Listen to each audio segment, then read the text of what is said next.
ಕರ್ನಾಟಕ ರಾಜ್ಯದ ಹವಾಮಾನ ಮುನ್ಸೂಚನೆ. ನಾನು CS ಪಾಟೀಲ್, ವಿಜ್ಞಾನಿ, ಹವಾಮಾನ ಕೇಂದ್ರ, ಬೆಂಗಳೂರು.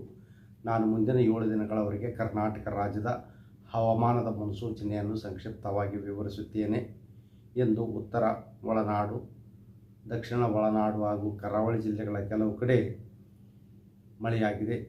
ಪ್ರಮುಖವಾಗಿ ಚಾಮರಾಜನಗರ, ಮೈಸೂರು, ಬೆಳಗಾವಿ, ಕಲಬುರಗಿ ಜಿಲ್ಲೆಗಳಲ್ಲಿ ಹಗುರದಿಂದ ಸಾಧಾರಣವಾಗಿ ಮಳೆಯಾಗಿದೆ.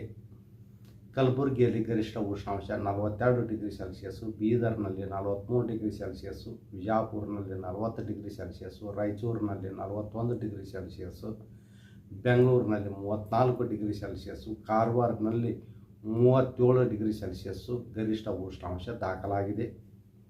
ಈಗಿರುವ ಹವಾಮಾನದ ಸಿನಾಪ್ಟಿಕ್ ಸ್ಥಿತಿ ಏನೆಂದರೆ, ಕರ್ನಾಟಕದ ಒಳನಾಡಿನಲ್ಲಿ ಟ್ರಫ್ 0.9 ಕಿಲೋಮೀಟರ್ ಎತ್ತರದವರೆಗೆ ಇದೆ.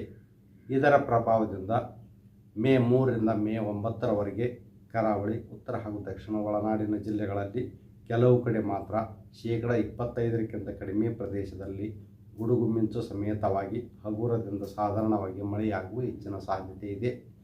ಮಳೆಯ ಜೊತೆಗೆ ಬಿರುಗಾಳಿಯ ವೇಗ ಪ್ರತಿ ಗಂಟೆಗೆ 30ರಿಂದ 40 ಕಿಲೋಮೀಟರ್ ಇರುವ ಹೆಚ್ಚಿನ ಸಾಧ್ಯತೆ ಇದೆ.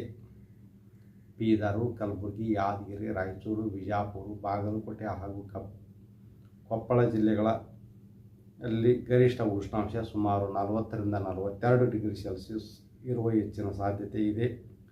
ಬೆಳಗಾವಿ, ಧಾರವಾಡ, ಹಾವೇರಿ ಹಾಗೂ ಗದಗ ಜಿಲ್ಲೆಗಳಲ್ಲಿ ಗರಿಷ್ಠ ಉಷ್ಣಾಂಶ ಸುಮಾರು 36ರಿಂದ 38 ಡಿಗ್ರಿ ಸೆಲ್ಸಿಯಸ್. ಕರಾವಳಿ ಜಿಲ್ಲೆಗಳಲ್ಲಿ ಗರಿಷ್ಠ ಉಷ್ಣಾಂಶ 35ರಿಂದ 37 ಡಿಗ್ರಿ ಸೆಲ್ಸಿಯಸ್ ಇರುವ ಹೆಚ್ಚಿನ ಸಾಧ್ಯತೆ ಇದೆ.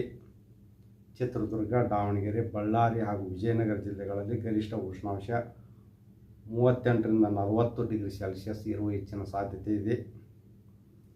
ಕರ್ನಾಟಕದ ಉಳಿದ ದಕ್ಷಿಣ ಒಳನಾಡಿನ ಜಿಲ್ಲೆಗಳಲ್ಲಿ ಗರಿಷ್ಠ ಉಷ್ಣಾಂಶ 35ರಿಂದ 37 ಡಿಗ್ರಿ ಸೆಲ್ಸಿಯಸ್ ಇರುವ ಹೆಚ್ಚಿನ ಸಾಧ್ಯತೆ ಇದೆ. ಬೆಂಗಳೂರಿನಲ್ಲಿ ಕೂಡ ಮುಂದಿನ ಒಂದು ವಾರದವರೆಗೆ ಗರಿಷ್ಠ ಉಷ್ಣಾಂಶ 35ರಿಂದ 37 ಡಿಗ್ರಿ ಸೆಲ್ಸಿಯಸ್ ಇರುವ ಹೆಚ್ಚಿನ ಸಾಧ್ಯತೆ ಇದೆ.